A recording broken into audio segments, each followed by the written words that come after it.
ನೆಮ್ಮಸರು ನಾವು ಎಷ್ಟೇ ಡೌಟ್ ಕೇಳಿದ್ರು ನಮಗೆ ಹೇಳ್ಕೊಡೋರು ಹೇಳ್ಕೊಟ್ಟಿರ್ಲಿಲ್ಲ ಅಂತ ಏನಿಲ್ಲ.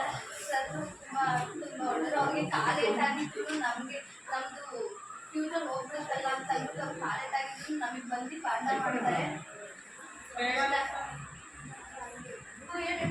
ಎಮ್ ಜಿ ಸರ್ ನಮಗೆ ಏಕಲ್ ಮಾಡ್ತಾಯಿದ್ರು 9th ಎಮ್ ಜಿ ಸರ್ ಪಾಠ ಮಾಡಬೇಕಾದ್ರೆ ತುಂಬ ಸಾಫ್ಟ್ ಆಗಿ ಮಾಡೋರು. ಮತ್ತು ಅದು ಹಂಗಲ್ಲ ಕಣಪ್ಪ, ಓದಬೇಕಲ್ಲ, ಓದಿದ್ರೆ ತಾನೇ ಮುಂದೆ ಚೆನ್ನಾಗಿರುತ್ತೆ, ಇಲ್ಲಾಂದ್ರೆ ಹೆಂಗಿರುತ್ತೆ ಅದು ತುಂಬ ಇಷ್ಟ. ಗೀತೆ ಸರ್ದೇ ಮೊಟ್ಟೆ ಕೊಟ್ಟು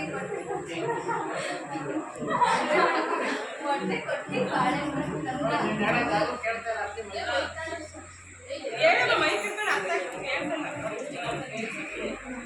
ನಮಗೆ ಸ್ಕೂಲಲ್ಲಿ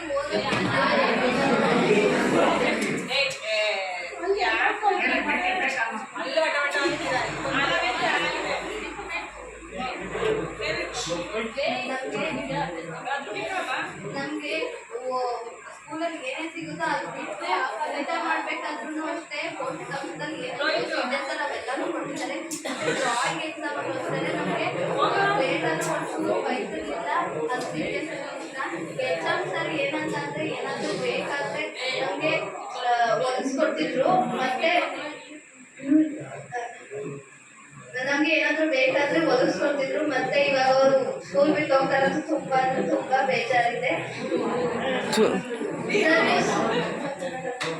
ಆಶಾ ಟೀಚರ್ ಹೇಳ್ಬೇಕು ಅಂತಂದ್ರೆ ಅವರು ತುಂಬಾ ಅಂದ್ರೆ ತುಂಬಾ ಕ್ವಶನ್ ಕೇಳಿದ್ರು ಹಂಗೆ ಕಲಿತಾ ಕಲಿತಾ ಹೋದ್ರೆ ಅದು ಬರುತ್ತೆ. ಅದನ್ನ ಮನೆ ತುಂಬ ಪ್ರಾಕ್ಟೀಸ್ ಮಾಡ್ಬೇಕು, ಅಷ್ಟೇ ಬರುತ್ತೆ.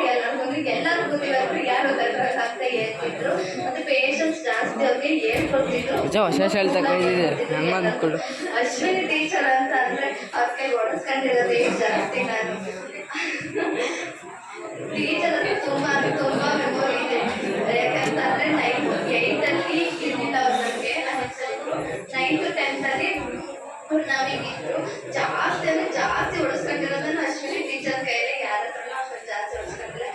ಪಾಠ ಮಾಡ್ಬೇಕಾದ್ರೆ ಸಿಲ್ಲಿ ವಿಷಯನಾದ್ರು ತೆಗಿಯೋರು. ಮತ್ತೆ ಯಶವಂತ ಬರುತ್ತೆ ಅವ್ರ ಬಗ್ಗೆ ಕಾಮಿಡಿ ಮಾಡ್ತಿದ್ರು. ಅದು ತುಂಬಾ ಇಷ್ಟ. ದಿವ್ಯಾ ಟೀಚರ್ ಬಗ್ಗೆ ಹೇಳ್ಬೇಕು ಅಂದ್ರೆ ಅವ್ರು ಮಮ್ಮಿ.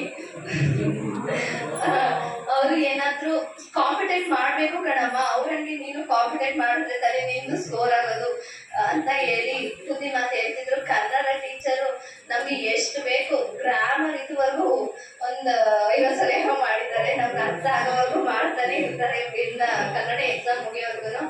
ಹಿಂದಿ ಟೀಚರು ನಾನು ಜಾಸ್ತಿ ಓಡಿಸ್ಕೊಂಡಿರೋದು ಅಶ್ವಿನಿ ಟೀಚರು, ಹಿಂದಿ ಟೀಚರು ಇಬ್ರು ಬಿಟ್ಟರೆ ಇನ್ನು ಯಾರ ಹತ್ರ ಅಷ್ಟೊಂದು ಜಾಸ್ತಿ ಓಡಿಸ್ಕೊಂಡಿಲ್ಲ.